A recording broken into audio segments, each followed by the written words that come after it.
buka dulu. Bertemu. Assalamualaikum warahmatullahi wabarakatuh. Waalaikumsalam warahmatullahi wabarakatuh. Selamat pagi dan salam sejahtera untuk kita semua. Yang saya hormati Ketua Tim Pengabdian yang kali ini diwakili oleh Bu Dr. Anda Marhayani SEMSI selaku Ketua Prodi D3 Kesekretariatan EFD-USU juga. Dan yang saya hormati Bu Dewi Aryani kok menghilang.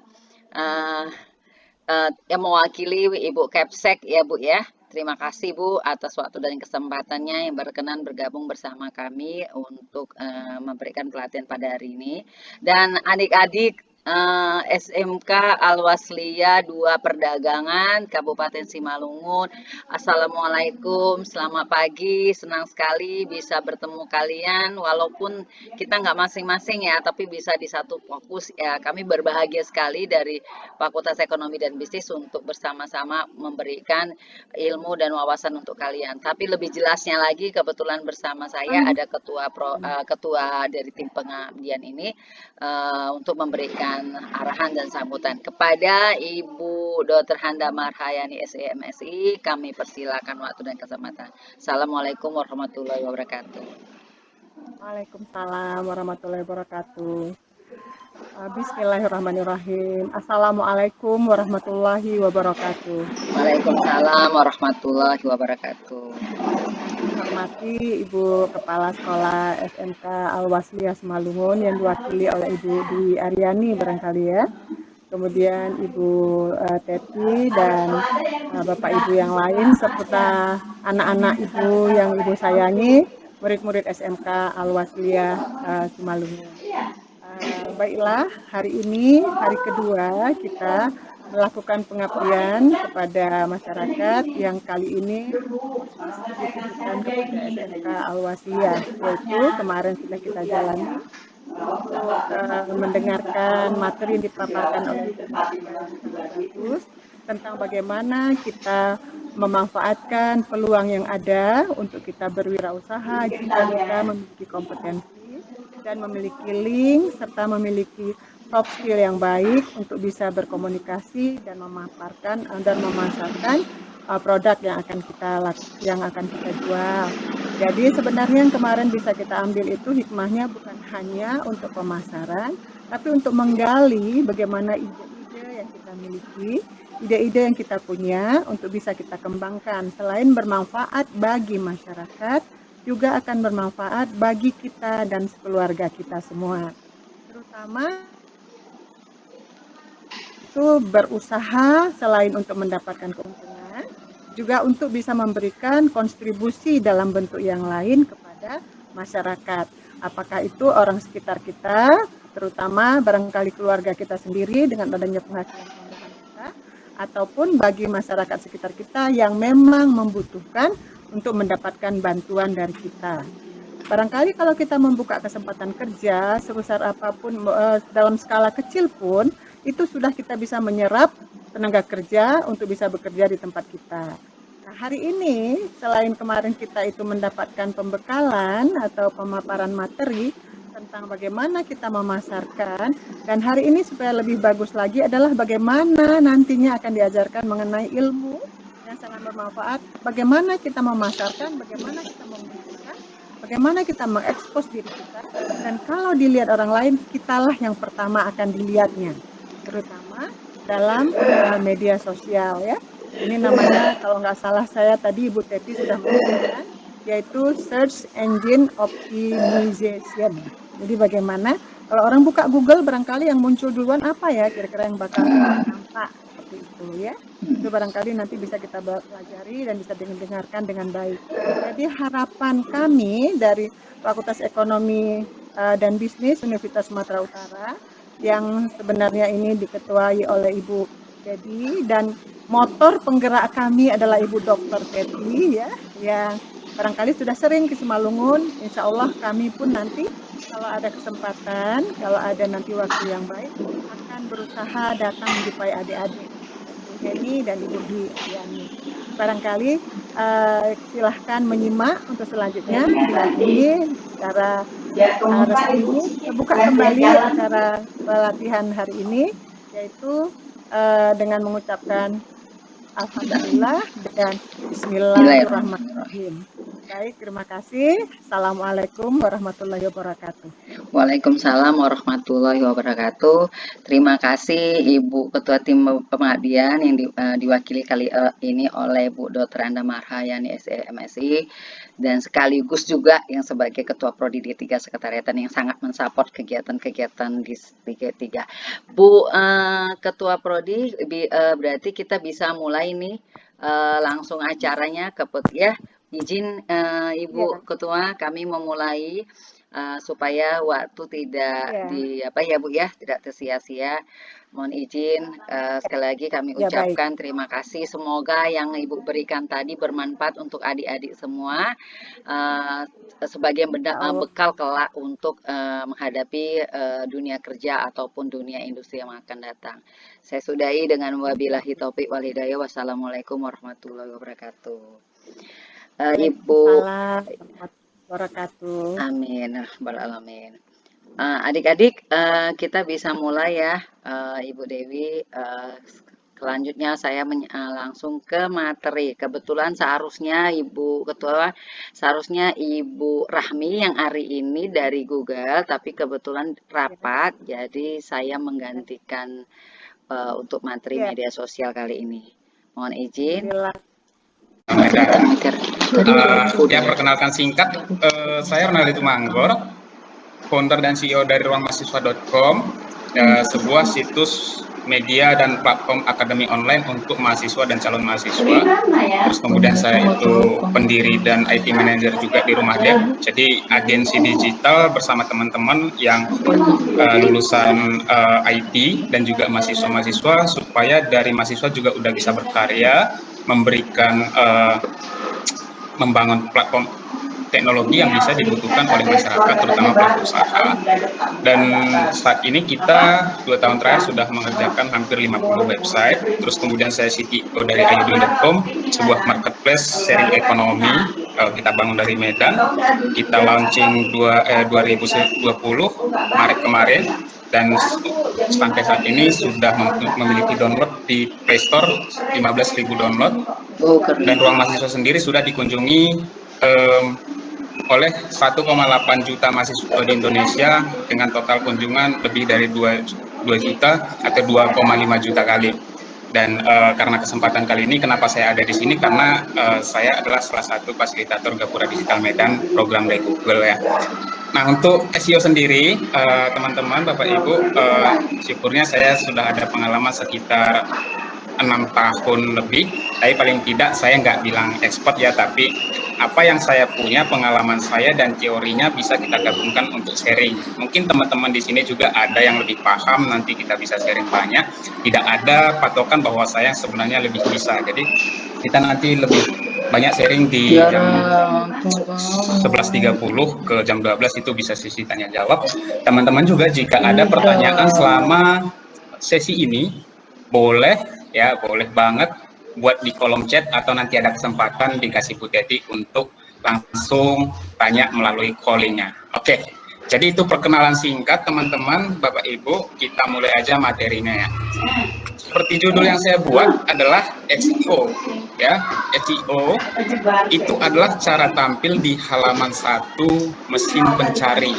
Apa itu mesin pencari? Itu kita akan belajar nanti tentang search engine ya, mengenal search engine atau mesin pencari dan mengetahui apa itu SEO, apa manfaat SEO, gimana menerapkan SEO, dan tools-tools digital yang bisa kita pakai untuk SEO. Jadi yang paling penting kita tahu saat ini adalah sebenarnya apa itu SEO dan apa manfaatnya di era digital gitu ya. Oke, jadi ada hubungannya nanti ke Ruang Mahasiswa. Kenapa Ruang Mahasiswa ada kunjungan traffic 2,5 juta oleh 1,8 juta mahasiswa? Kenapa data ini penting dan apa manfaatnya data ini, kunjungan ini ke media online atau website misalnya atau usaha kita? Itu yang akan kita ulas pada kesempatan ini. Mudah-mudahan cukup membantu ke teman-teman untuk kedepannya ingin bertransformasi ke digital gitu ya.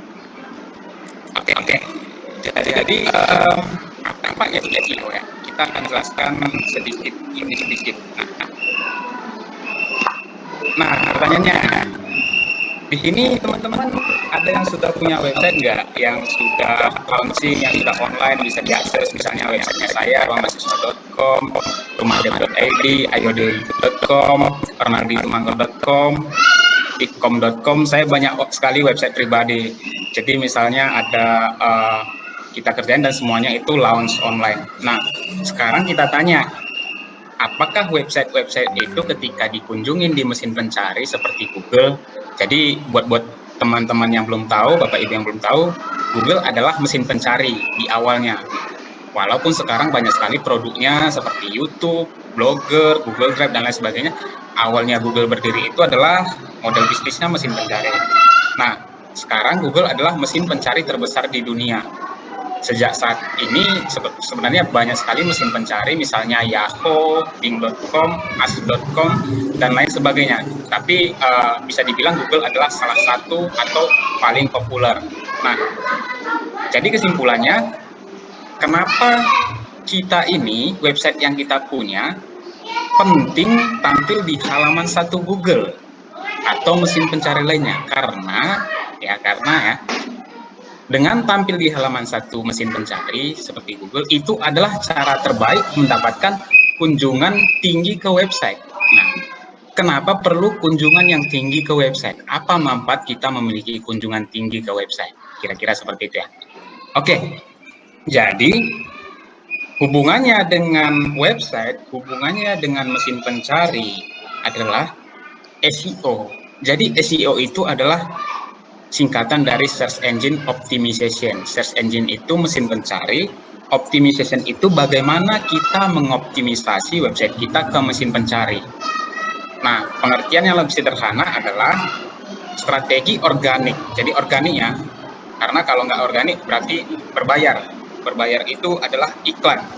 Intinya organik itu nggak pakai duit, iklan itu pakai duit.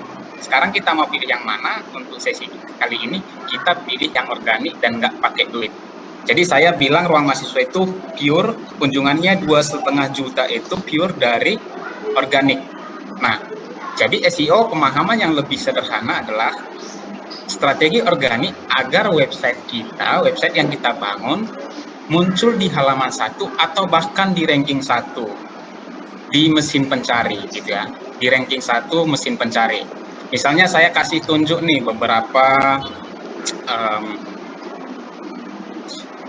konten Ruang Mahasiswa yang sudah ada di mesin pencari misalnya. Di halaman 1 ya, kalau di halaman 3, 4, 5 itu nggak terlalu butuh. Yang kita perlu ajarin atau kita perlu sharing adalah gimana memunculkan website kita di halaman 1.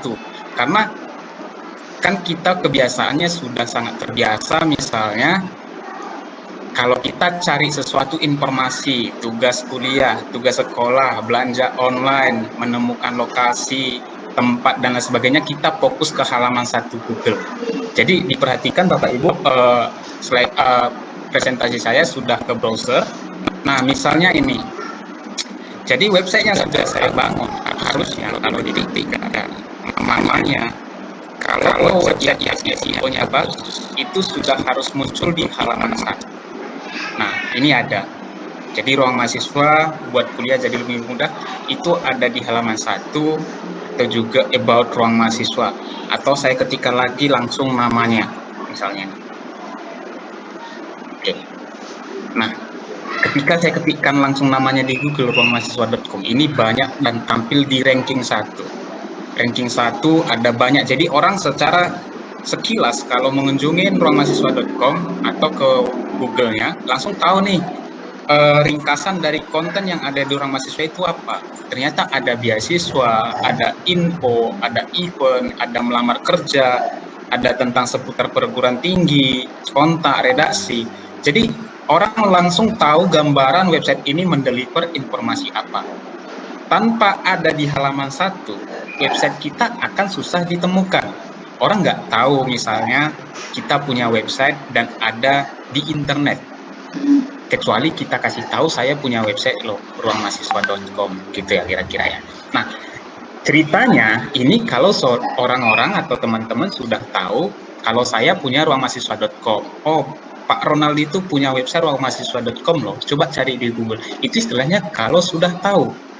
Tapi gimana kita mendeliver nama ini ke semua orang? Nggak mungkin kan saya kasih tahu ke seluruh mahasiswa yang tadi 1,8 juta itu, saya punya website loh, ruangmahasiswa.com yang ada lengkap informasi seputar kuliah dan kampus. Nggak mungkin, saya nggak kenal 1,8 juta, boro-boro 1,8 juta. Mungkin 100 mahasiswa aja yang kunjungi ruang mahasiswa saya nggak kenal. Tapi gimana dengan strategi SEO, kita bisa muncul di halaman 1, bahkan di ranking 1 Google dan mesin pencari lainnya. Misalnya seperti ini. Jadi misalnya salah satu traffic yang paling banyak mendatangkan kunjungan ke ruang mahasiswa adalah kata kunci jurnal internasional. Yang ini. Jadi ketika orang cari kata kunci jurnal internasional, maka website kita muncul tuh di kedua juga ini. Jadi kita mendeliver konten namanya 10 situs jurnal internasional untuk mahasiswa akhir. Karena ini yang selalu dicari teman-teman mahasiswa yang lagi nyusun skripsi. Ini kita merasa bahwa konten ini penting banget. Makanya di era digital, how to build good content is the most important to people. Jadi konten yang sangat dibutuhkan orang banyak, bukan konten yang idealisnya kita, aduh saya pengen nulis ini, saya pengen nulis ini. Bisa, penting. Cuman kalau itu kan idealis, berarti itu lebih ke passion, hobi, dan lain sebagainya, bukan untuk supaya orang banyak baca. Tapi kalau media online, bisnis, usaha adalah supaya orang banyak baca, supaya orang banyak beli, supaya orang banyak order. Itulah kegunaan dari membangun konten yang bagus. Nah, jadi misalnya ini kabar bagus bahwa bangun konten yang penting untuk mahasiswa akhir, maka dengan kata kunci ini mereka dengan mudah menemukan ruang mahasiswa di Google. Maka tidak heran jika satu konten aja dari sini saya bisa menghasilkan kunjungan ke website ruang mahasiswa dari konten ini aja 500 sampai 2000 kunjungan. Nah, gimana dengan konten-konten yang lain? Karena ruang mahasiswa sudah ada hampir 500-an artikel. Misalnya nih, yang sekarang orang-orang lagi sedang pengumuman SBMPTN 2020. Jadi mereka mau tahu tuh berapa sih nilai aman UTBK untuk lolos SBMPTN. Kita bangun lagi kontennya. Ini tahun lalu kita bangun, kita repeat lagi untuk tahun ini, dan ternyata masuk juga istilahnya kalau di YouTube trending nomor 2 ya. Kalau di Google ya, kalau saya karena bukan orang YouTuber, ya istilahnya ini trending nomor 1. Nomor 2 juga di Google. Jadi nilai aman UTBK untuk lolos SBMPTN 2020, orang baca banyak banget. Bahkan waktu pengumuman SBMPTN, konten ini dikunjungin hampir 10.000 kali dalam satu hari. Ini luar biasa banget, karena saya tahu betul orang-orang yang baru buat website itu kadang untuk ngedapatin 100 kunjungan aja ke website satu hari itu susah banget. Nah, nanti akan kita ulas gimana caranya mengoptimisasi website itu dengan metode SEO. Nah, ini misalnya sudah saya kasih 3 contoh, satu lagi yang langsung di halaman 1. Jadi karena kita ruang mahasiswa itu situs media online dan kampus dan juga informasi untuk mahasiswa dan calon mahasiswa, kita deliver lagi konten. Konten setelah SBMPTN ada tuh seleksi mandiri PTN. Biasanya orang-orang sebelum ke PTS juga biasanya cek dulu ya, untuk orang-orang yang cukup punya banyak uang biasanya coba mandiri. Nah, kita buat lagi konten yang penting juga, yaitu judulnya adalah 10 hal penting tentang seleksi mandiri PTN ya. Nah, orang-orang sudah langsung bisa tahu dengan kata kunci seperti ini, fakta jalur mandiri. Jadi orang-orang pengen tahu apa-apa sih yang penting diketahui tentang jalur mandiri PTN. Jadi langsung di halaman 1, istilahnya dengan kata kunci ini, ruang mahasiswa ada di trending 1 Google. Dengan trending 1 atau di halaman 1, ini akan membuat kunjungan ke website kita sangat-sangat tinggi. Jadi itu yang dipentingkan. Nanti akan saya jelaskan kenapa kunjungan yang banyak itu penting. Kenapa traffic tinggi ke website itu penting. Oke, itu contohnya. Jadi istilahnya saya kasih contoh, kasih bukti yang nyata manfaat terbaik kita menggunakan SEO untuk website. Oke, kita lanjut ke materi. Saya buka lagi slide-nya. Jadi Bapak Ibu jika ada pertanyaan teman-teman siswa-siswi atau juga ada yang mahasiswa di sini boleh langsung di kolom chat, nggak apa-apa, kita bisa sharing banget, santai aja. Jadi apa yang saya tahu saya bisa kasih di sesi ini, dan kalau teman-teman juga merasa ada yang lebih bisa, tetap bisa sharing. Jadi di sini nggak ada istilahnya saya lebih pintar ya, cuman memang sharing dari experience ya. Oke, coba kita lagi ke presentasi saya ya.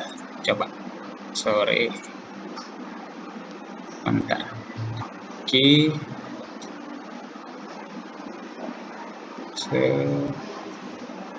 Oke, saya balik ke materi ya.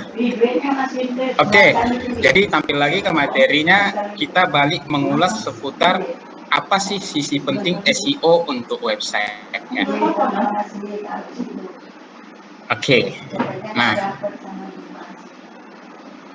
ya saya pikir ya teman-teman mungkin Bu Teti atau saya mungkin, saya tahunya internet itu sejak SMP, masih zaman GPRS, tapi mungkin teman-teman adik-adik SMK bisa jadi sudah mulai SD sudah kenal internet. Jadi internet itu simpelnya adalah sebuah jaringan online untuk menghubungkan dunia. Jadi sekarang tidak ada batasan kita keterbatasan informasi di Amerika, kita tahu apa yang penting di dunia sekarang, gimana pandemi, corona, gimana mau lanjut kuliah, mau ke luar negeri, dapat beasiswa, dan lain sebagainya, banyak banget. Jadi tidak ada batasan, di satu lain jaringan yang terhubung dari satu manusia ke manusia lain, menghubungkan seluruh manusia yang ada di dunia, itulah internet ya. Jadi kalau belajar TIK ya istilahnya banyak teori yang lebih baku, tapi itulah pemahaman dasar. Nah, di Indonesia sendiri ya kita sudah 265 juta penduduk 2020. Ini ada sumber terpercaya Hootsuite ya, sorry agak typo, Hootsuite. Dari 265 juta itu di tahun 2017 kita ada pengguna internet yang aktif 150 juta. Sekarang 2020 kita sudah 175,4 juta. 3 tahun aja ada ya, Bang Ronaldi. Iya, banyak banget Bu. Jadi ada peningkatan 25 juta, dan ini pengguna internet adalah orang yang bangun bisnis, orang yang bangun startup, orang yang bangun media online, usaha online, toko online. Inilah target pasar kita di Indonesia. Jadi kalau kita membangun bisnis, membangun usaha, bukan lagi memandang siapa target pasarnya. Oh, kompleks ini aja lah. Oh, yang lewat gang itu aja lah. Oh, yang pinggir jalan aja, enggak. Saya dari lulus kuliah, benar-benar memang men-challenge diri jadi technopreneur. Saya buat agensi, saya kembangkan situs media online ruang mahasiswa, dan hampir 3 tahun saya bekerja dari rumah. Saya punya kantor, tapi di kantor pun kita sudah kayak atasan pun sudah paham kita kerja dari rumah bisa maksimal, jadi ke kantor pun cuma 2 kali seminggu. Jadi di pandemi ini pun saya bersyukur banget untuk efeknya ke ekonomi atau pendapatannya kita nggak terlalu berefek. Jadi artinya kita tetap bisa produktif dari rumah, penghasilan kita juga nggak terlalu ngaruh, walaupun ada down sedikit tapi nggak semiris orang lah. Jadi bersyukur banget masih, karena kita sudah tahu pasarnya online. Bahkan di masa pandemi ini tingkat penggunaan internet jauh lebih tinggi karena hampir semua orang, terutama yang siswa pun belajar harus dari internet. Itulah target pasar kita. Jadi target pasar kita adalah pengguna internet. Kalau usaha kita, bisnis kita, atau layanan kita di Indonesia, berarti pengguna internet Indonesia 175 juta,4 ya. Jadi lebih dari 64%. Itu data. Jadi kita sekarang bicara data. Nah, saya sambung datanya lagi. Dari 175,4 juta pengguna internet Indonesia, setiap hari di dunia ini ada 4 miliar orang mencari informasi di Google. Kita udah terbiasa banget nih, mau ngerjain tugas, mau ngerjain skripsi, sekarang kuliah online ya, ini kuliah online, mau belanja online, mau nyusun makalah dan lain sebagainya, nyusun jurnal, Bapak Ibu dosen, tuh udah banyak banget nyari di Google ya. Jadi kita sudah semacam ketergantungan. Jadi kalau dulu biasanya dibilang pikir dulu sebelum bertanya, sekarang Google dulu sebelum bertanya. Karena kadang juga saya juga merasa Google dulu gitu. Kadang pertanyaan-pertanyaan yang standar yang sudah biasa banget orang masih nanya. Kadang saya mikir, kok dia nggak nyari di Google dulu ya? Padahal di Google dulu lebih cepat dia tahu. Kalau saya nanyanya juga nunggu-nunggu jawaban dari saya gitu kan. Jadi Google dulu sebelum tanya. Itu sekarang udah tagline banget tuh, biasa banget tuh ke orang-orang Google dulu sebelum tanya. Jadi karena banyak banget informasi yang sudah tersedia di Google Search. Nah dari sini ternyata kalau kita mengarah ke bisnis online, saya bisa simpulkan, dan ini datanya dari APJI, Asosiasi Penyedia Jaringan Internet Indonesia, dan wearesocial.com, 70% sampai 85% traffic bisnis online datang dari search engine. Saya bisa juga ngasih bukti bahwa dari 2,5 juta traffic ruang mahasiswa, 82% atau 80 sampai 85% itu datang dari search engine seperti Google. Jadi ini mengartikan bahwa mengoptimasi website agar ramah di mesin pencari seperti Google, Bing.com, dan Ask.com itu penting banget untuk mendatangkan traffic. Nah, sekarang adalah kenapa traffic itu penting? Kenapa kunjungan ke website itu penting? Karena dari traffic itulah yang sebenarnya, ya, dari traffic itulah yang sebenarnya kita punya target pasar, target calon pelanggan, target customer. Karena siapa yang kunjungin website saya, itu kan menjadi target pasarnya saya, target pelanggannya saya, target yang mau menggunakan layanan saya, target yang mau membaca informasi saya. Jadi misalnya kalau ruang mahasiswa nih, teman-teman kalau boleh kunjungin, di situ ada layanan banyak, informasi banyak, tapi ada juga online talkshow, ada juga kita juga bisa beriklan seperti Google AdSense. Jadi setiap orang yang kunjungin website saya, dia bisa melihat iklan Google AdSense dan ngeklik itu kita dapat penghasilan. Jadi itu cara-cara mendapatkan penghasilan dari internet. Jadi orang kalau pakai YouTuber, saya juga sebagai penyedia online media. Ketika orang makin banyak kunjungin websitenya ruangmahasiswa.com, kita juga dapat penghasilan dari Google AdSense, local advertiser, dan lain sebagainya. Banyak banget cara mendapatkan uang dari internet. Jadi, di belakang, ketika misalnya website kita banyak dikunjungi dari mesin pencari, ada setiap harinya jutaan orang yang mencari sesuatu informasi di media online seperti Google dan lainnya. Itu berarti, ya, ini saya sengaja headline nih, jutaan peluang bisnis bagi Anda, jutaan peluang untuk menjadikan internet itu atau mesin pencari itu sebagai target market yang potensial. Jadi jangan berpikir lagi kalau mau bangun usaha, mau bangun bisnis, mikirnya hanya di lokal, seputar gang, kompleks, pinggir jalan yang hanya mengharapkan orang mau datang nggak singgah ke toko kita. Jangan. Sekarang era digital, kita bangun market yang besar, kita bangun market untuk 175 juta orang di Indonesia, dan kita yang jemput bolanya, kita yang ngarahin bisnis kita mau dikemanain, bukan hanya mengharapkan orang-orang mau pakai layanan kita, tapi kita yang memberikan ke mereka, mendeliver ke mereka. Itulah fungsi dari kita bisa memiliki target pasar yang besar di internet. Nah, sekarang hubungannya adalah, saya sudah bilang tadi, ini sangat erat hubungannya dengan layanan yang kita bangun, usaha yang kita bangun, bisnis yang kita bangun, dengan website bisnis kita yang sudah kita punya, terus juga dengan traffic yang kita miliki. Jadi sekarang, mengapa SEO itu penting? Yang pertama sekali adalah menaikkan ranking website di mesin pencari, ya, menaikkan ranking website di mesin pencari. Karena dengan rankingnya naik, misalnya di halaman 1, bahkan di ranking 1 atau trending nomor 1 misalnya di Google. Jadi kita makin banyak pengunjung, yang dimana tadi pengunjung itu adalah target pasar yang paling tinggi, dan itu adalah menjadi calon pelanggan kita. Nah, ketika ranking kita sudah naik, sudah tinggi di Google dan di Bing dan lain sebagainya, kita bisa mendapatkan traffic atau kunjungan yang tinggi, dan traffic ini gratis setiap hari selama 24 jam per 7. Jadi orang mau kunjungin tengah malam pun tidak akan pernah dibatasi kalau kita kunjungan ke toko, kalau di atas jam 6, maaf Pak, maaf Bu, toko kami udah tutup. Sekarang enggak, layanan digital itu online setiap hari, setiap jam, setiap menit. Jadi orang mau beli sesuatu pun di toko online waktu jam 1 dini hari tetap bisa. Nah, kemudian semakin sering kita tampil di mesin pencari seperti Google, tadi misalnya ruangmahasiswa.com, saya sudah share beberapa kontennya ada di halaman 1, peringkat 1 dan peringkat 2. Jadi setiap ada deliver konten, jurnal internasional, masuk PTN, beasiswa, sering muncul ruangmahasiswa.com. Orang makin penasaran. Jadi itu meningkatkan kesadaran terhadap merek bisnis kita. Oh ya, apa itu ruang mahasiswa ya? Apa itu rumah dep? Terakhir, mereka penasaran dan kunjungin juga. Oh, ternyata ruang mahasiswa itu adalah media online dan pusat informasi seputar masuk kuliah dan informasi tentang kampus. Nah, terakhir setelah ini sudah dapat semua, kita sudah dapat pelanggan dari internet yang akan menggunakan layanan kita.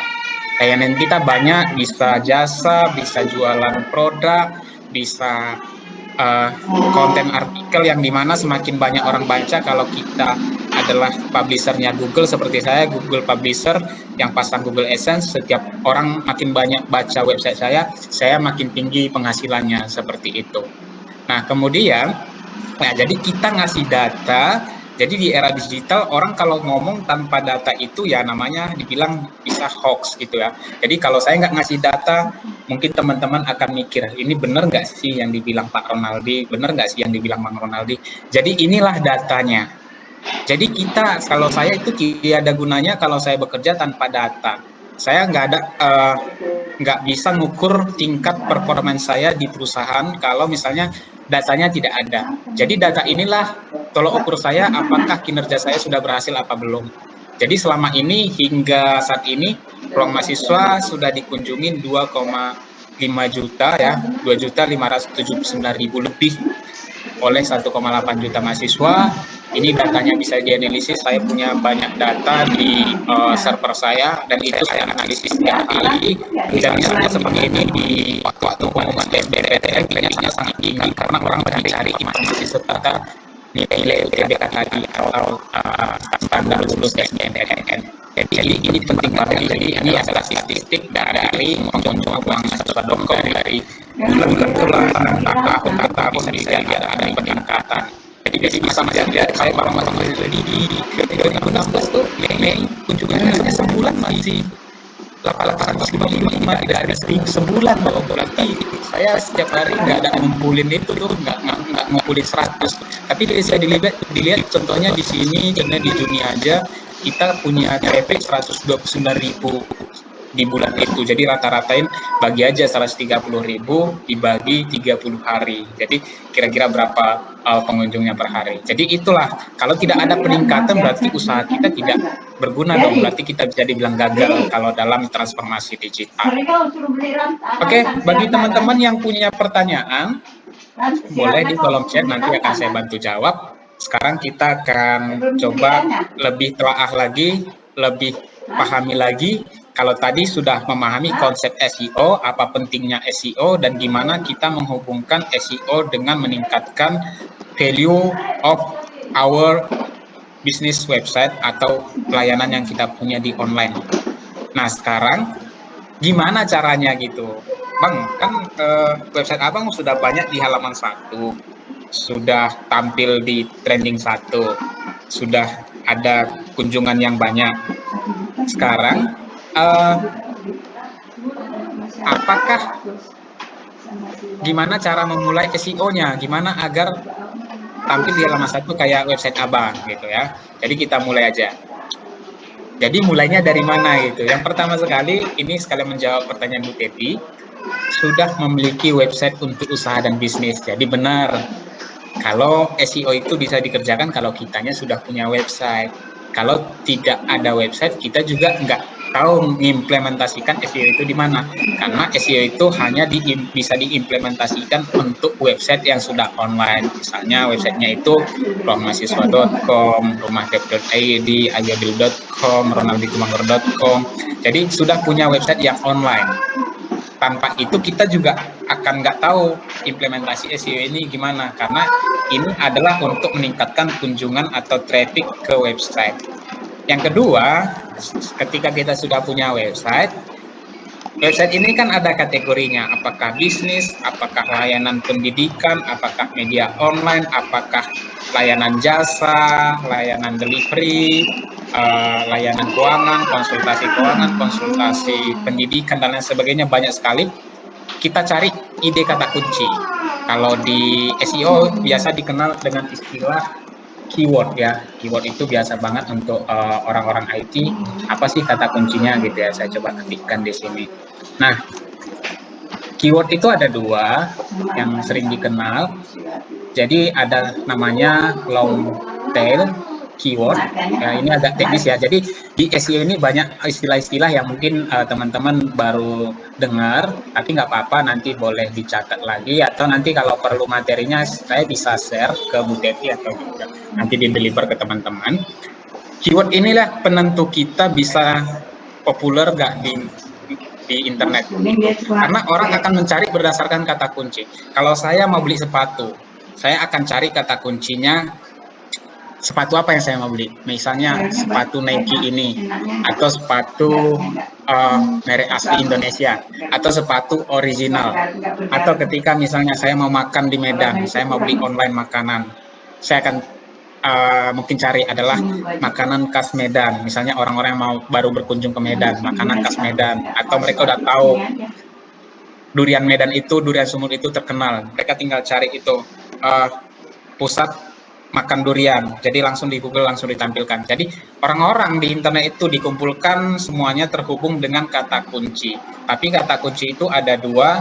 Yang pertama long tail keyword, yang kedua short tail keyword. Jadi long tail itu biasanya 3 sampai 3 kata sampai 1 kalimat.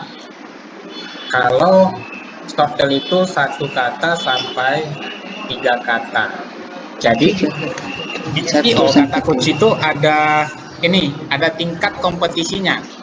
Biasanya orang-orang akan lebih mudah muncul di halaman 1 jika menggunakan long tail keyword, misalnya 1 kalimat, misalnya nilai aman UTBK untuk lolos SBMPTN, itu kan 1 kalimat. Cuman semakin panjang kata kuncinya, trafficnya yang datang juga akan semakin sedikit, karena orang-orang yang paham dengan kata kunci sepanjang itu mungkin hanya beberapa orang.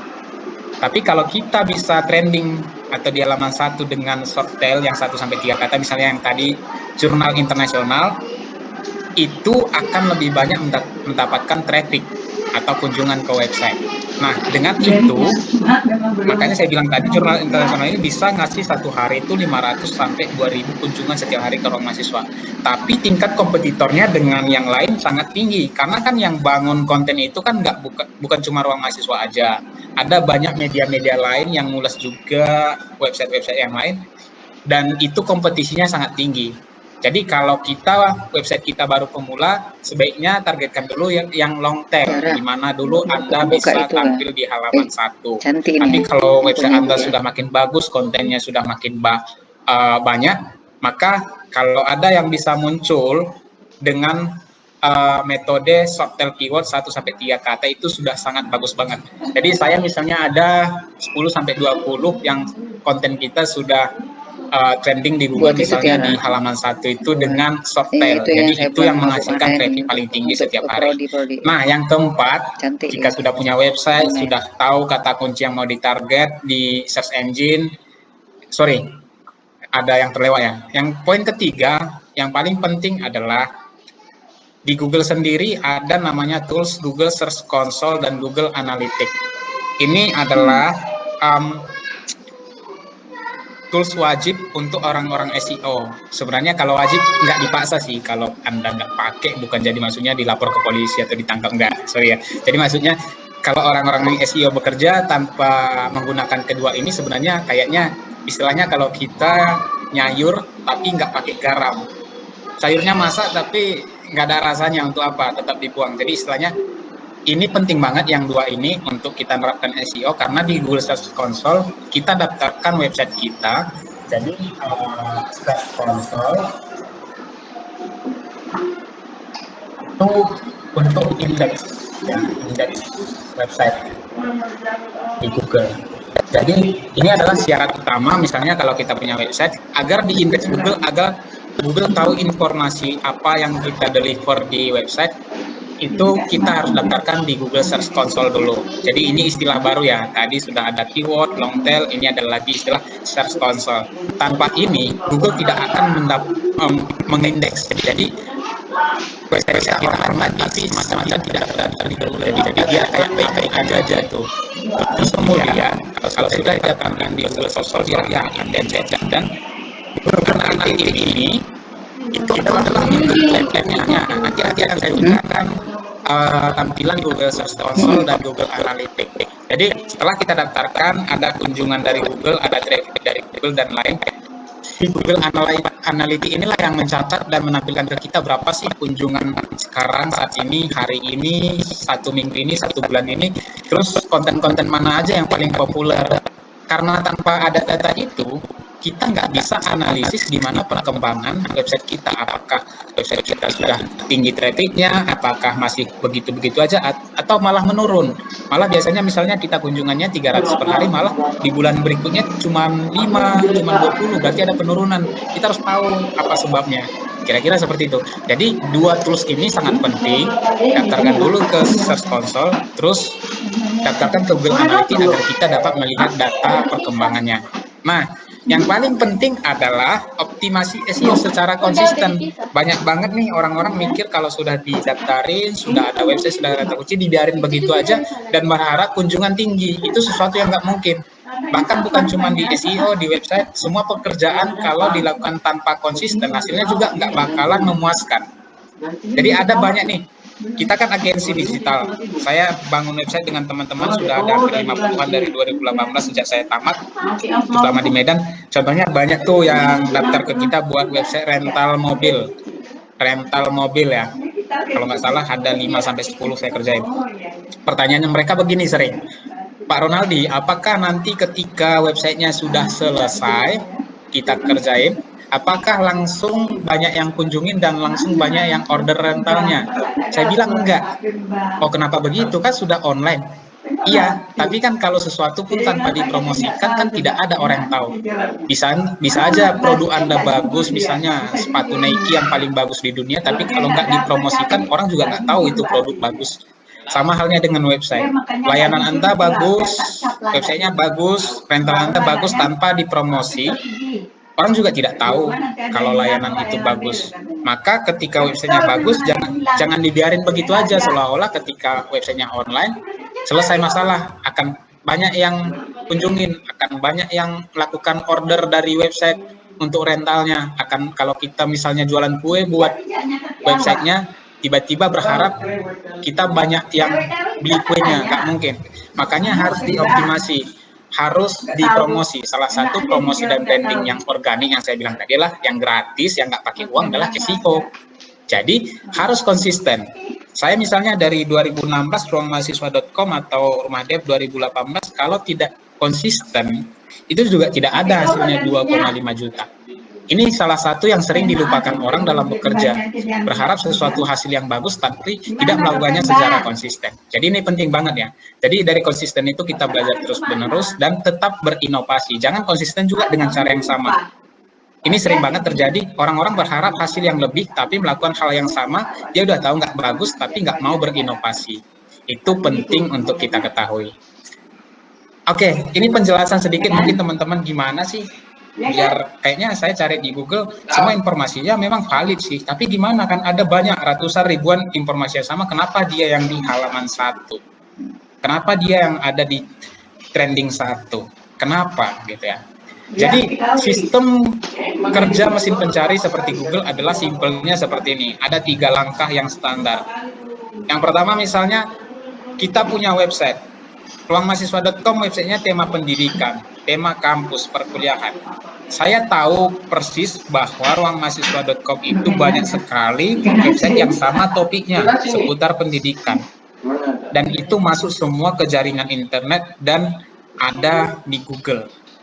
Tapi Google akan ditelusuri dulu dari Google ini, Google mengelompokkan mana nih tema pendidikan, mana tema bisnis, mana tema keuangan, mana tema kuliner, wisata, dan lain sebagainya. Ditelusuri dulu.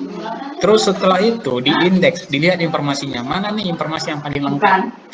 Difilter, makanya ada dibilang spiderboard. Makanya inilah yang memang menjaring ya. Menjaring, terus kemudian diindeks semua, satu tema dikelompokkan, tema yang lain dikelompokkan, terus dirankingkan. Jadi banyak, ini tahapan yang sebenarnya simple, tapi teknisnya itu banyak, strateginya, algoritmanya gimana, penerapan robotnya gimana, tapi standarnya itu semua informasi masuk, terus juga dikelompokin, diindeks dulu, terus setelah diindeks dikelompokkan, terus dikasih ranking. Orang mahasiswa dengan konten ini cocoknya ranking berapa, itu dilihat dari konten yang berkualitas. Jadi saya akan bahas gimana sebuah website itu bisa ada di halaman 1, ini faktornya sebenarnya. Jadi apa tips penting yang kita perlu tahu tentang SEO? Ya, jadi saya punya website yang tinggi kunjungan. Apa strategi agar bisa tinggi kunjungan dan tampil di halaman 1 mesin mencari seperti Google? Secara sederhana, ada banyak faktor, tapi yang paling berpengaruh saya buat di sini 4 faktor yang paling berpengaruh agar website kita memiliki traffic yang tinggi dari mesin pencari. Yang pertama, konten yang berkualitas tinggi. Nah, ini sering banget orang-orang berharap dapat kunjungan, tapi kontennya copas-copas, copy-paste dari website lain, terus tampilkan di website itu. Ingat, manusia itu memang cerdas, tapi Google juga tidak kalah cerdasnya, karena mereka dikerjakan robot. Jadi, dia tahu betul mana konten asli, mana konten yang plagiat. Cara membedakannya cukup mudah. Saya buat konten, temanya adalah cara masuk PTN. Tiba-tiba website B mengcopy konten saya. Mereka udah langsung tahu saya kapan publishnya, mereka kapan. Publishnya pasti bersamaan. Mungkin saya publish hari ini, website B besok, dengan konten yang benar-benar dia kopas dari saya. Jadi ketika saya publish hari ini, dia besok dipublishnya, tapi konten yang sama, Google langsung menyimpulkan bahwa website B ini terindikasi plagiat. Ketika terindikasi plagiat, biasanya website B ini akan di blacklist dari penelusuran Google. Jadi orang-orang biasanya tuh, ya saya banyak duit nih, tapi bertahannya cuma sebulan karena belum diproses sama Google. Dia kopas-kopas semua. Saya aja nih, ruang mahasiswa nih, dari pengalaman ada banyak, hampir 10 website yang sudah pernah plagiat dari beberapa konten. Tapi bisa saya laporkan atau di blacklist Google secara otomatis. Jadi konten itu harus ditulis asli. Memang saat ini menemukan konten yang benar-benar baru sangat susah, tapi metodenya yang sering kita lakukan dengan tim, ruang mahasiswa sudah ada tim penulis ya, misalnya sudah ada 5 mahasiswa yang menulis setiap minggu, dan saat ini juga sudah bekerja dengan ruang guru, membuat konten yang bagus. Jadi kita biasanya karena memang informasinya sudah banyak di internet, biasanya kita mau tulis ulang, rewrite konten-konten yang menurut kita penting. Tapi kita gabungin dari media-media besar, satu media M, media B, media C, kita tulis ulang dengan gaya bahasa kita sendiri, dengan bahasa yang sudah biasa di internet, di ruang mahasiswa. Jadi memang konsepnya sama, tapi gaya penulisannya, kalimat-kalimatnya itu berbeda. Kata per kata itu tetap dibawakan dengan gaya penulis ruang mahasiswa. Jadi terkesan baru, walaupun makna informasi yang disampaikan adalah sama dengan yang lain, tapi itu melihat bahwa itu adalah sisi kreativitasnya manusia. Kita tidak mencaplok konten orang bulat-bulat. Jadi itu strateginya. Terus kemudian misalnya nanti bisa saya tunjukkan agak berbeda penulisan di internet, di website dengan yang kita pelajari di bahasa Indonesia. Misalnya di bahasa Indonesia itu artikel yang paragraf yang baik itu adalah 4-5 baris. Di internet sangat berbeda. Seharusnya 2-3 baris sudah cukup, karena kita kan versi mobile version. Ketika kita buka dengan mobile version biasanya juga ya itu tetap jadi 4-5 baris. Tapi kalau 4-5 baris yang kita buat di kayak bahasa Indonesia, kalau misalnya dibuka dari mobile itu udah bisa sampai 7-8 baris. Jadi orang Indonesia kan agak malas baca tuh. Agak malas baca. Jadi ketika misalnya ya, itu kontennya padat, orang bakalan nggak terlalu tertarik bacanya. Terus kata kunci tadi, kita menulis, balik lagi seperti yang saya bilang, harus sesuai yang dibutuhkan orang banyak. Di Indonesia ada 175 juta pengguna internet. Paling tidak kita mikirkan seperempat orang ini aja yang butuh informasi ini. Jangan sampai kita menulis dengan keinginan kita sendiri. Padahal kita tahu konten itu tidak akan banyak yang baca. Misalnya tulisan diari saya gitu ya, oke, saya mau nulis seputar pengalaman saya, tapi siapa yang baca? Kan enggak. Di internet kita akan bangun konten yang sebenarnya orang banyak butuhkan, orang banyak cari, orang banyak ingin tahu. Jadi butuh banget konten yang kata kuncinya tinggi dicari orang, karena kita semua cari di Google itu berdasarkan keinginan kita, keinginan pengunjung, keinginan pelanggan, bukan keinginan pemilik website.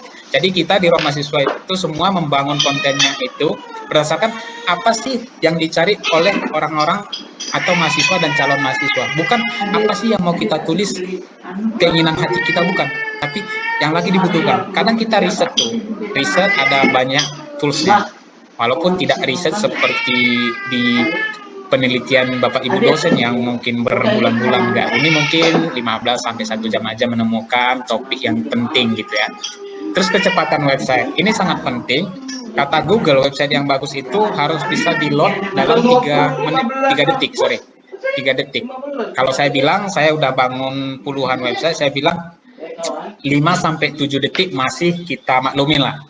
Tapi kalau di atas itu sudah kategori website yang lambat. 70% orang akan tinggalkan website kita kalau websitenya lambat. Jadi sangat rugi sekali, konten kita sudah bagus, topik-topiknya bagus, tapi hanya perkara website kita lambat, orang akan nggak jadi baca konten kita, nggak jadi baca artikel kita. Jadi ini sangat berpengaruh kecepatan website terhadap traffic yang tinggi dari search engine seperti Google. Kemudian yang terakhir, struktur situs ini biasanya dipahami oleh blogger dan orang-orang programmer web. Jadi sudah ada aturannya, nanti saya bisa buka sedikit. Misalnya dari penentuan judul, jangan terlalu panjang dong judulnya, misalnya 2 baris, atau ini judul yang bagus itu adalah 5-7 kata. Kalau boleh di bawah 5 kata. Karena itu yang bakalan diindeks Google. Terus ada poin-poinnya gitu ya. Jadi saya itu biasa menulis, kalau nanti kunjungi ruangmahasiswa.com, tim kita itu 10 perguruan tinggi swasta terbaik di Indonesia. Langsung dijelasin, oh dia akan baca 10 PTS terbaik. Berarti dia akan tahu apa aja PTS terbaik itu. 7 tips mendapatkan beasiswa kuliah. Berarti dia akan baca 7 tips. Apa aja 7 tips itu? Langsung ke poinnya. Jadi orang langsung jelas gambarannya, nggak normatif. Jadi dia bakalan tahu gitu. Nanti bisa kita buka. Oke. Terus kemudian ya, ini singkat lagi nih teman-teman, Bapak Ibu. Tools penting untuk SEO. Jadi nanti saya coba demokan dulu. Sebelum saya kasih toolsnya, apa sih yang penting dan apa manfaat-manfaatnya gitu ya. Jadi tadi lebih ke struktur situs, coba kita buka lagi. Saya kasih sebuah bedah sebuah konten yang viral tadi, yang trending tadi, apa gimana strukturnya gitu ya. Coba kita tampilkan lagi websitenya ruangmahasiswa.com. Oke. Sudah tampil ya Bapak Ibu. Ini misalnya fakta jalur mandiri, jadi muncul tuh 10 hal penting tentang seleksi mandiri PTN. Nah, jadi kita bisa klik di sini. Oke. Nah, inilah website ruangmahasiswa.com dengan ratusan kontennya. Dan sudah sangat banyak yang ada di halaman 1 Google. Yang pertama sekali seperti yang kita lihat adalah judulnya. Judul jangan terlalu panjang, saya bilang tadi kalau bisa maksimal 7 kata, 5-7 kata itu 1, 2, 3, 4, 5, 6. Ini poinnya. Nah, langsung jelas, kita menjelaskan hal penting. Terus kita tulis ya. Kita perhatikan, saya bilang tadi 2-3 baris ya. Karena nanti kalau dibuat versi mobile ya bakalan 4-5 baris juga. Jadi kalau terlalu padat orang malas baca. Nah, gambarnya juga harus bagus kalau bisa diedit. Tapi kalau kita ngambil gambar dari Google jangan lupa dicantumkan sumbernya karena itu berkaitan dengan hak cipta atau copyright.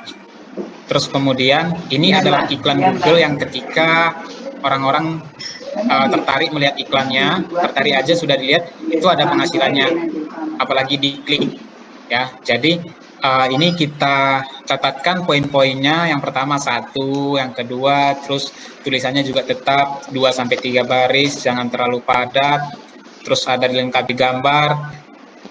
Contohnya ini salah satu strategi di mana kita mempertahankan orang bisa lama berkunjung di website kita. Setelah kita kasih nih judulnya fakta penting atau hal penting seputar seleksi mandiri, terus saya kasih lagi bacaan nih 10 hal penting tentang uang kuliah tunggal. Kan di PTN udah ada tuh, sekarang semua pakai uang kuliah tunggal.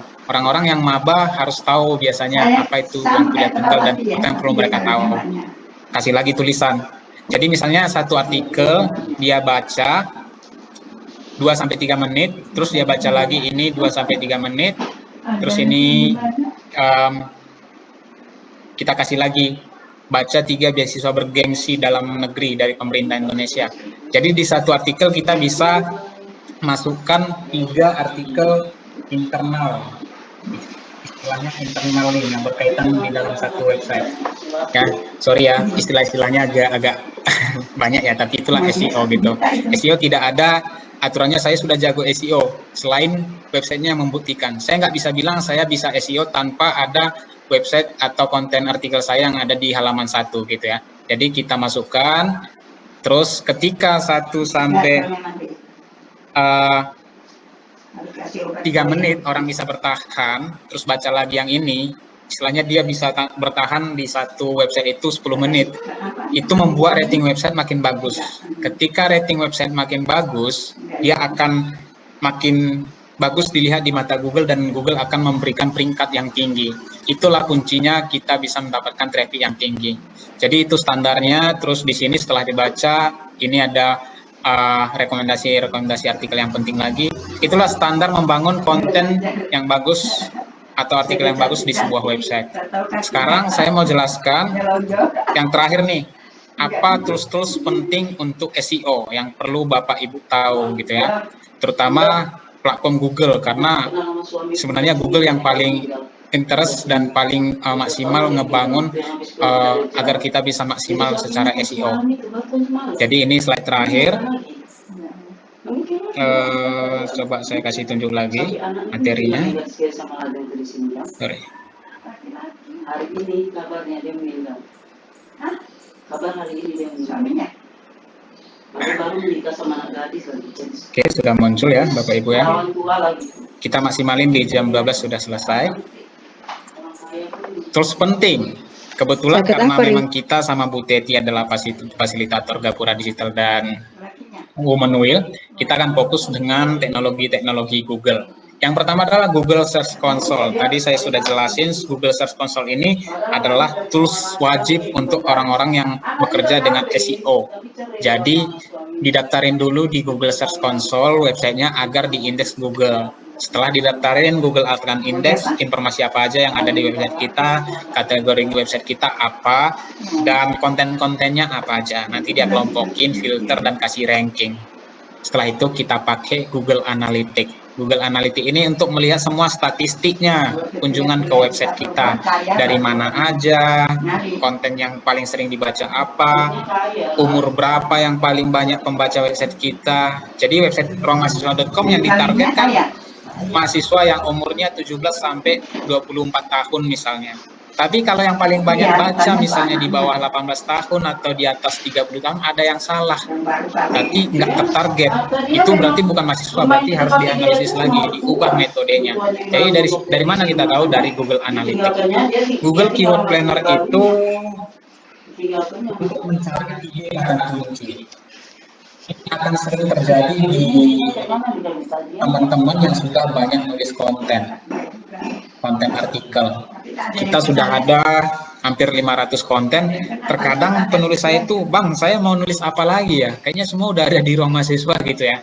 Susah juga nyari konten yang baru karena sudah ada ratusan gitu. Biasanya kita riset dulu pakai Google Keyword Planner. Sebenarnya di bulan ini apa sih yang orang banyak cari apa sih yang orang banyak cari seputar pendidikan, kuliah dan lain sebagainya. Nanti ada beberapa ide kata kunci, itulah yang kita ambil untuk kita tulis sebagai konten artikel. Kadang juga kita pakai Google Trend. Google Trend itu adalah melihat topik yang paling banyak dibahas di seluruh dunia dan di Indonesia.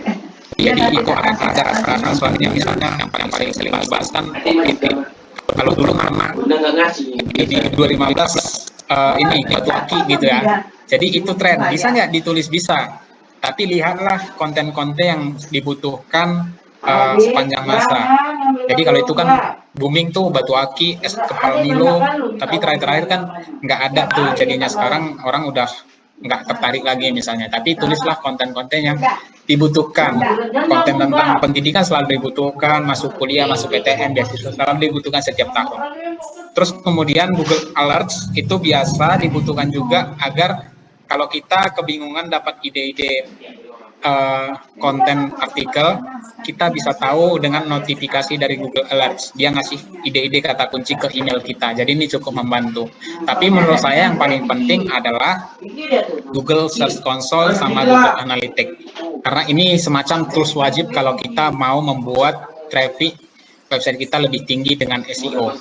Jadi saya akan tunjukkan gimana sih tampilan Google Search Console dan Google Analytics. Bapak Ibu dan teman-teman yang sudah punya website, ini sepertinya penting banget untuk didaftarin nanti ke Google Search Console dan Google Analytics. Oke, coba ini sekali lagi saya tampilkan. Jadi, Ibu nggak lupa juga naruh uang yang dari siapa semalam? Cepet, ada. Coba kita Gitu buka lagi websitenya. Oke. Sudah muncul ya browsernya lagi. Nah, yang pertama adalah inilah tampilan, silakan ditunggu. Tampilan dari Google Search Console. Jadi Google Search Console itu bisa menampilkan apakah konten atau website kita sudah diindeks. Jadi misalnya ini kita bisa langsung melihat kinerjanya. Nah, seberapa efektif SEO yang kita lakukan. Jadi misalnya ini saya filter 1 bulan atau 28 hari terakhir. Ya. Jadi nanti Bapak Ibu yang sudah punya website boleh didaftarin di sini, buka Google Search Console di Google, nanti daftarkan. Jadi bisa banyak, satu akun Google kita bisa banyak. Jadi bisa ivanruangmahasiswa.com, bisa ruangmahasiswa.com, bisa rumahdev.id. Nah, ini 28 hari terakhir ini, inilah hasil kliknya dari Google ini masih, cuman dari Google 67.000 dengan ditayangkan hampir 1 juta. Karena kan kadang kan kita sering ditayangkan di Google kan nggak semua orang ngeklik. Jadi penayangan lebih banyak tapi kliknya lebih sedikit, itu udah pasti. Karena nggak semua yang ditayangkan misalnya yang ini nilai aman untuk lolos SBMPTN. Kita tampil di halaman 1 tapi belum tentu orang ngeklik. Bisa jadi ini yang diklik atau di bawahnya. Jadi misalnya penayangan itu pasti lebih tinggi tapi kliknya pasti lebih rendah dari penayangan. Kira-kira posisi rata-ratanya itu semua konten kita ada di kalau di rata-ratakan yang hampir 500 tadi ada di di peringkat 8,4, tapi banyak yang konten kita yang di ranking 1 dan lain sebagainya. Kata kuncinya kita tahu, oh ternyata orang paling banyak kunjungin dengan kata kunci jurnal internasional, kliknya 28 terakhir itu 2.600, tayangkan 9.000. Kata kunci cara mencari jurnal internasional, nilai UTBK untuk masuk unsur, jurusan komputer. Jadi jurusan komputer, jurusan IT itu juga banyak sekali dicari di internet, misalnya Fakta Jalur Mandiri, Passing Grade UTBK, UKT. Itulah kata-kata kunci orang masuk ke website ruangmahasiswa.com. Terus kemudian halamannya.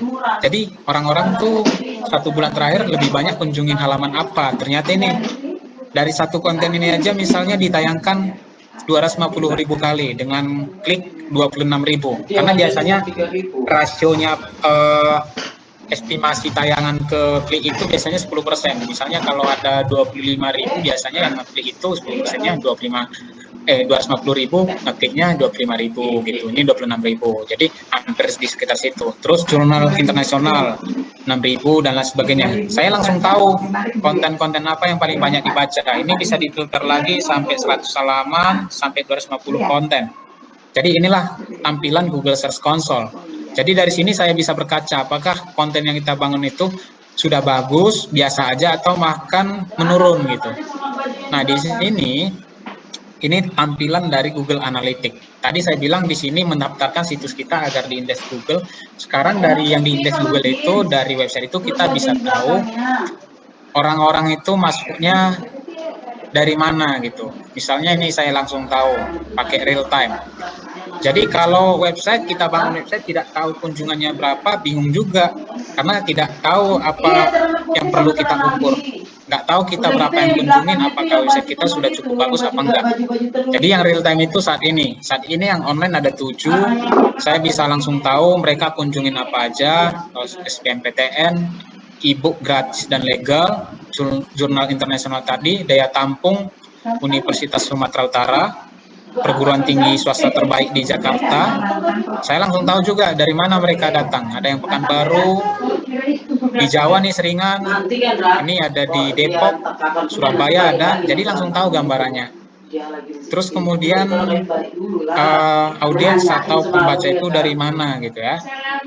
Saya langsung bisa tahu, oh ternyata ini 7 hari terakhir ya, 12 sampai 18 Agustus ada 7.800 yang akses. Pasti negaranya banyakkan Indonesia, 98%, sekalipun tetap ada yang dari United States, Amerika, Malaysia, Singapura, Timor Leste tetap ada, tapi karena kontennya bahasa Indonesia, pasti lebih banyak orang Indonesia.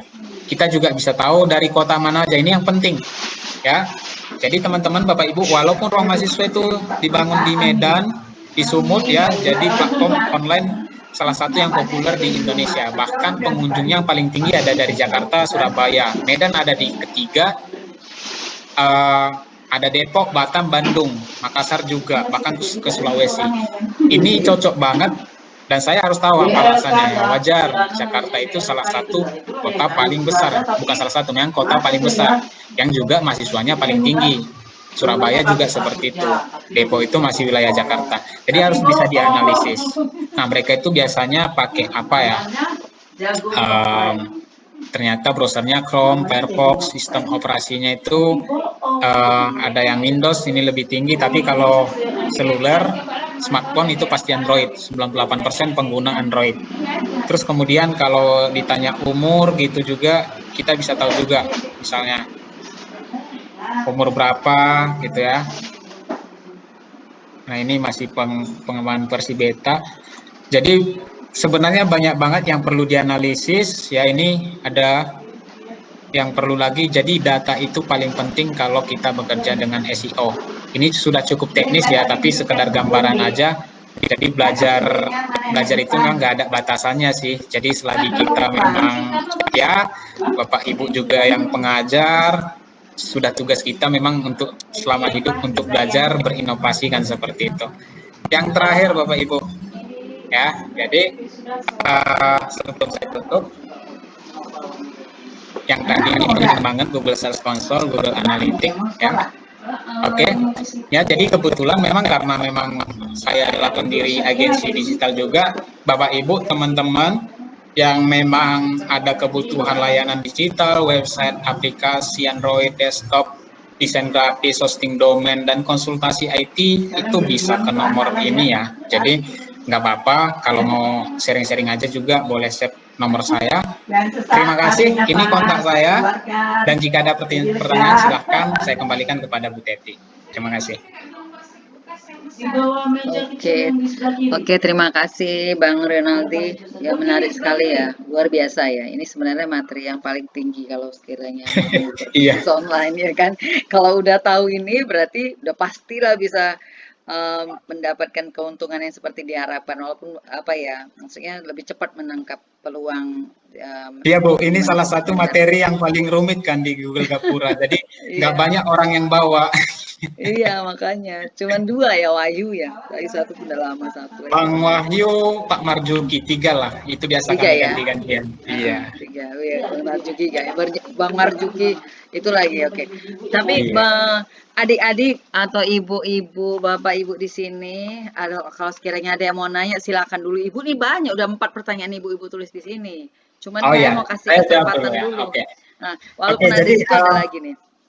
ya Gimana Bang saya Ronaldi? kasih Bu Teti ya. Jadi pertanyaan nggak seputar ini juga, yang transformasi digital, pertanyaan website, Bebas pengamanan ya? data, sebenarnya bisa aja sharing mumpung ada kesempatan ya Bu. Jadi nggak harus, ini mungkin ada lebih ke teknis, tapi mungkin ada pertanyaan-pertanyaan seputar digital basic ya, nggak apa-apa sih, saya bisa masih sharing sebisanya sih Bu. Iya, Dan, makanya ini kita pengen ngasih kesempatan untuk adik-adik SMK Al-Wasliyah. eh, kami beri kesempatan ini kalau mau nanya, soalnya ini menarik banget ya adik-adik ya. Kita nanti kalau sekiranya nanti udah tamat dari sekolah, itu kemudian ataupun saat ini kalau kita berbisnis, kalau sekiranya kita udah menguasai SEO, atau tadi kata Bang Ronaldi kan katanya apapun bisa ditanyakan menyangkut dengan ya. website, bisnis online dan lain sebagainya. Ayo adik-adik dari SMK, Ibu Dewi. Assalamualaikum warahmatullahi wabarakatuh. Waalaikumsalam Waalaikumsalam. warahmatullahi wabarakatuh. Silakan Di, namanya siapa? Nama saya Tasya Alivia. Saya dari kelas 11 Aksio. Saya ingin menanyakan bagaimana cara kita mengetahui apakah usaha SEO kita membuahkan hasil. Oke. Oke. Langsung jawab Bu. Ada lagi yang lain? Mbak Dewi, Ibu Dewi? Ibu Dewi, adik-adik yang lain? Soalnya ini kalau Bang Ronaldi dan jawab, nggak enak nih kalau macet-macet. Jadi bagus kalau sekiranya ada pertanyaan. Bu Dewi? Yang lain adik-adik? Ada adik-adik seputar komputer IT. Soalnya kan jurusan IT ada di situ. Jurusan manajemen juga, jurusan AP ada. Jurusan apa? Silakan aja. Soalnya udah di zaman sekarang ini kita kan harus tahu nih perkembangan teknologi. Silakan Bu Dewi. Ada lagi anak-anak Bu Dewi? Satu dulu ya, nanti kalau ada lagi saya jawab ya. Oke, ya silakan dulu. Bang Ronaldi. Oke, tadi adik siapa ya? Tapi saya bantu jawab aja lah ya. Iya. Tadi Bu. Jadi kalau ini agak, Kenapa nih? oke, udah dimatikan. Oke. Jadi gimana kita sudah mengetahui website kita sudah bagus SEO-nya ya. Jadi Iya. standar SEO itu adalah, saya sudah bilang tadi, tampil di halaman 1 mesin pencari seperti Google. Kenapa saya selalu contoh Google? Karena Google adalah mesin pencari terpopuler dan terbaik di dunia. Tampil di halaman 1, nggak harus di tingkat 1, itu sudah pencapaian bahwa SEO kita sudah bagus. Nah teman-teman kalau memang berpikir, jangan dulu di halaman 1, tapi di halaman 2 juga boleh. Syaratnya taunya adalah kita nulis sesuatu di website kita, terus cari kata kuncinya. Misalnya rumah dev, tadi saya contohkan ruang mahasiswa. Saya punya agensi digital rumah dev. Tagline-nya itu adalah layanan pembuatan website yang murah di Medan. Berarti saya harus cari kata kunci layanan pembuatan website Medan, atau layanan pembuatan website murah, atau layanan website di Medan. Apakah dengan beberapa pilihan kata kunci ini saya sudah ada di halaman 1? Kalau sudah ada, berarti website kita sudah cukup bagus secara kata kunci.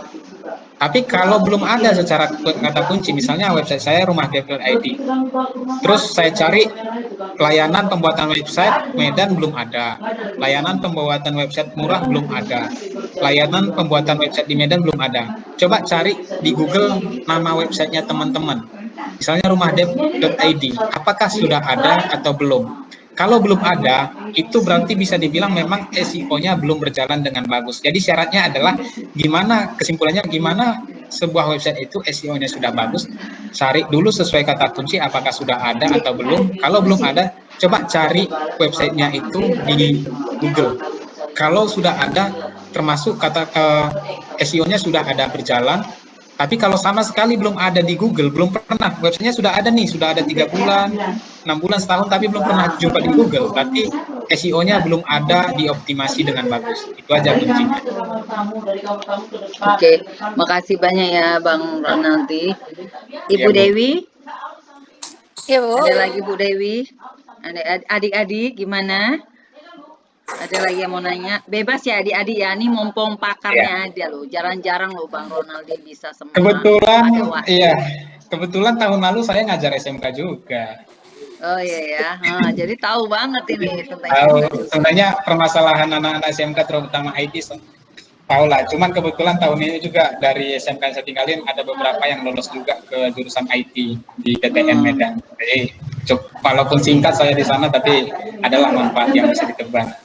Iya, Bang Ronaldi, jadi ini kan anak-anak SMK ini kan sebenarnya udah belajar kewirausahaan ya Bang ya. Cuman masalahnya kan sekarang ini mereka lebih menggunakannya untuk main game, kemudian apa namanya, kadang-kadang chat-chatan sama kawan. Kan bagus di zaman pandemi kan mulai-mulai usaha ya, apalagi bidang IT gitu kan Bang. Mungkin Bang Ronaldi bisa ngasih motivasi untuk adik-adik kita yang di sini. Iya, iya. Iya kan? Bu, jadi Bu Risanti ada mau nanya ya? Oke, kalau ada pertanyaan, kalau enggak saya kasih semacam, saya enggak motivator juga, cuman pengalaman sih, karena saya mengajar singkat kebetulan karena memang saya mundur bukan karena keinginan nggak suka ngajar ya, tapi karena memang bulan 3 kemarin kita launch startup baru dan harus sudah jadi PT, jadi saya harus fokus, saya kebanyakan kerja juga nggak bisa kan, jadi saya bilang ke sekolahnya, aduh saya bisa aja ngajar, tapi kalau ngajar pun nggak maksimal jadi apa, jadi tapi saya punya pengalaman di sana, saya bertemu banyak adik-adik mahasiswa, adik-adik siswa SMK, terus juga saya ada beberapa kali dipanggil ke ini kan, ke Politeknik Wilmar yang ada jurusan pemasaran internasional. Jadi mereka fokusnya itu bangun bisnis. Nah di SMK saya sadari memang ada yang tertarik, tapi memang kan apa ya, yang saya lihat ya ininya belum dapat gitu kan, feel-nya untuk mereka ngekritis di situ. Jadi saya bilang bahwa kalau yang biasa itu saya 2 hari ngajar, apa namanya, masukkan aja mereka bedak di pejit mereka. Kok ini Nanti ya? terbuka sendiri. Halo? Halo? Intinya kalau mau anak-anak SMK survive, jangan berpikir bahwa lulusan kalian itu udah bagus, enggak, tapi skillnya yang harus ditambah. Bilang Nadiem Makarim bilang SMK wajib 4 tahun, secara hitung-hitungan kesiapan saya sebenarnya setuju, karena sebenarnya untuk kompetensi yang seperti itu butuh waktu yang lama. Saya bilang juga lulusan-lulusan IT dari kampus juga banyak yang gagal, dan ya misalnya nih saya dari USU ilmu komputernya akreditasi A, yang satu-satunya akreditasi A di luar Pulau Jawa. Cuman saya bilang hanya nggak sampai 20% yang bisa berprofesi sebagai anak IT pure ya, nggak sampai. Yang bisa programmer itu cuman nggak nyampe 20%. Dari tiap tahun lulusan 150 orang, yang bisa itu nggak nyampe 20 orang. Dan Gojek bilang itu Indonesia krisis programmer, krisis anak IT. Most of senior programmer di Gojek itu adalah orang-orang India. Ingat teman-teman, tugas kita adalah membangun negara lebih bagus dan membangun diri sendiri lebih bagus. Jadi, ukurannya cuma ini. Ukur kemampuanmu, apakah kamu sudah layak sebagai lulusan yang siap kerja atau belum. Sampai mana kamu sudah punya ilmu yang kamu pelajari dari sekolahmu, apakah sudah bisa diimplementasi di industri. Ya, jadi anak-anak SMK ini kan sudah punya jurusan yang terspesifik. Ingat jurusanmu apakah sudah benar-benar cocok di bidang industri yang kamu pilih nanti. Jangan sampai nggak bisa dapat kerja karena sekarang, ya jujur aja, tanpa kompetensi, lulusan sarjana pun sebenarnya nggak siap kerja. Apalagi lulusan SMK. Ini sorry ya. Jadi lulusan sarjana teman-teman saya masih banyak yang kebingungan cari kerja di mana, ngelamar kerja nggak pede karena melihat skill dan kompetensinya nggak mumpuni untuk syarat-syarat masuk kerja. Jadi bangun bisnis boleh dari sekarang, memang nggak harus sukses karena yang terakhir nih, kita hanya bisa sukses kalau kita siap gagal. Saya bisa bangun bisnis di sini, saya mulai bangun bisnis semester 4 kuliah. Gagalnya saya nggak tahu berapa kali, tapi istilahnya saya pikir makin hari lebih baik karena saya belajar dari kesalahan-kesalahan saya. Jadi kuncinya cuma satu, kalau mau sukses di bidang yang kita inginkan, kita juga harus siap gagal. Tanpa kegagalan, orang-orang nggak pernah juga sukses. Itu aja mungkin Bu Teti closingnya, mudah-mudahan teman-teman adik-adik siswa SMK bisa termotivasi. Terima kasih.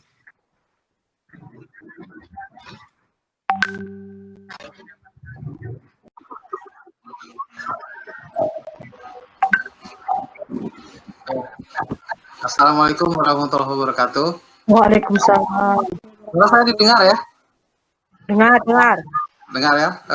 Ini buat adik-adik sekalian ya. Hari ini kita berada di dunia yang tidak lebar seperti dulu lagi ya. Kita berada di sekarang namanya global village atau desa global. Artinya apa?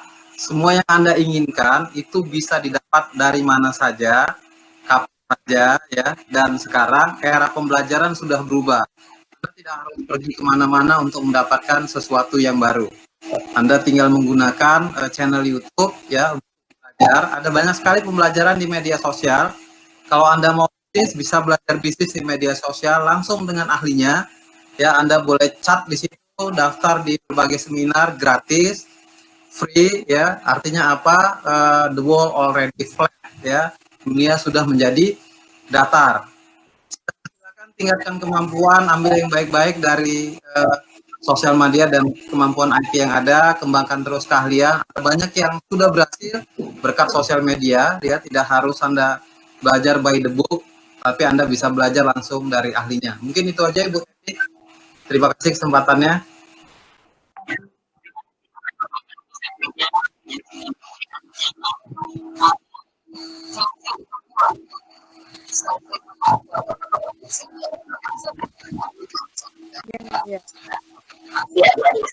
Ya, itulah tadi kami sama makanya saya bilang.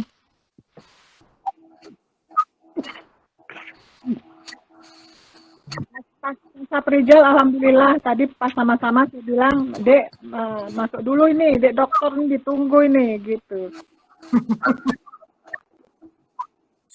Iya, makanya tadi kami cepatkan aja pengabdian membimbing tadi. Langsung saya sebentar saya masuk ke setting, sebentar masuk ke sana.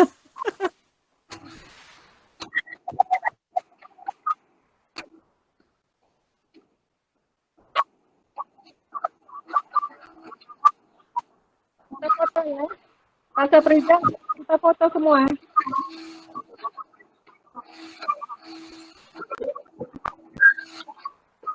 Beb, buka video, Beb. Berfoto, Beb. Anak-anak murid semua nampak ya, Tep?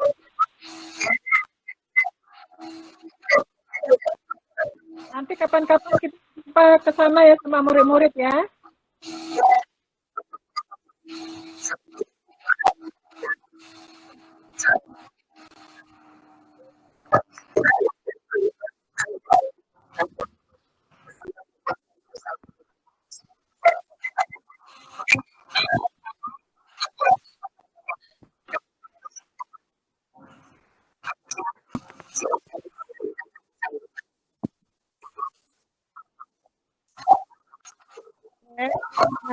Jadi kata sambutan tadi kan sudah saya, sekarang penutup.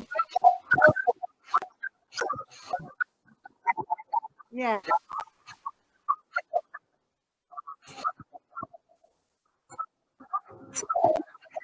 Baby. Oke, terima kasih Bu Teti Indriati. Oke, assalamualaikum warahmatullahi wabarakatuh. Selamat siang, salam sejahtera bagi kita semua. Alhamdulillah kegiatan kita selama 2 hari dari semalam hari Selasa dan hari Rabu ini berjalan dengan lancar. Dan terima kasih atas kehadiran para narasumber, mulai dari Bu Jessica, Pak Ronaldi, dan Bu Rahmi. Bu Rahmi tadi nggak jadi ya? Bu Rahmi tadi digantikan oleh Bu Teti.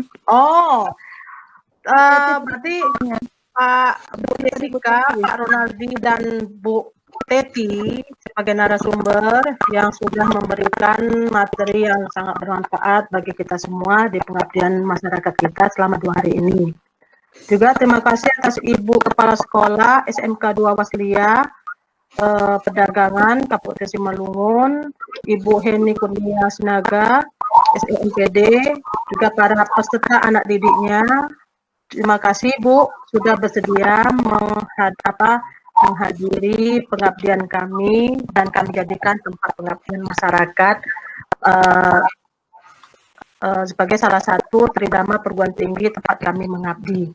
Oke, terima kasih juga atas kerjasama dan koordinasi antara kita satu tim, Ibu Dr. Anda Marini, SSI, Ibu Dr. Anda Marini, SSI, Bapak Dr. Saprigas Tumorang, SMSI, juga Ibu Dr. Teti Yuliati, SMSI yang sudah bersusah payah dengan para kerabat-kerabatnya, para asisten-asisten pribadinya yang sudah sangat mendukung pelaksanaan pengabdian kepada masyarakat kita.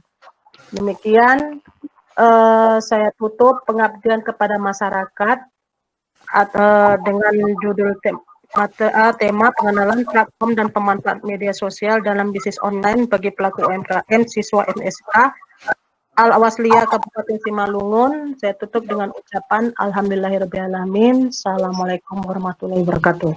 Waalaikumsalam warahmatullahi wabarakatuh. Udah beres ya, Teh?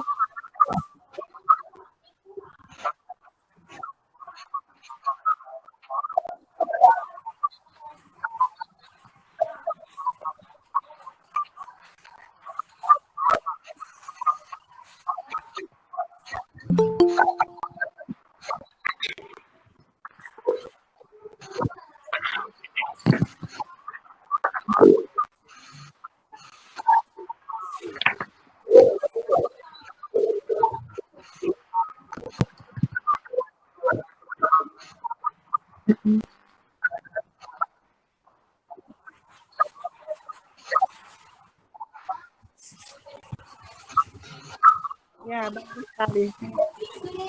Bagus sekali. Saya tadi tetap ikuti kok. Saya tadi tetap ikuti.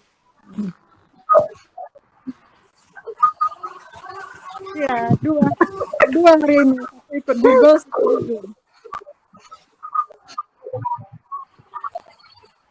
Ya, terima kasih Risanti. Iya, Risanti kapan-kapan ikut sama-sama Bu Teti.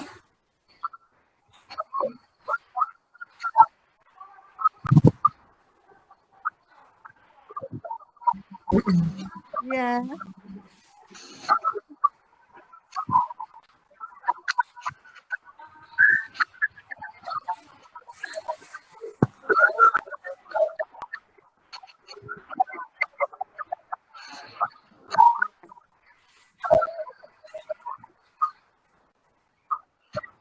Ya.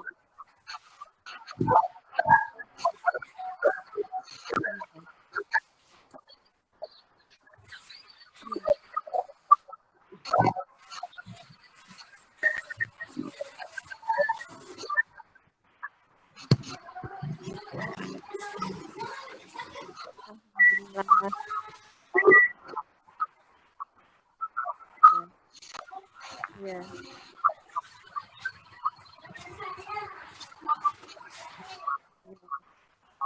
Dewi, terima kasih Bu Dewi. Terima kasih Bu Dewi. Ya. Ibu Dewi, kapan Ya, Bu. Sama-sama, Bu. Terima kasih semua Bapak Ibu. Terima kasih.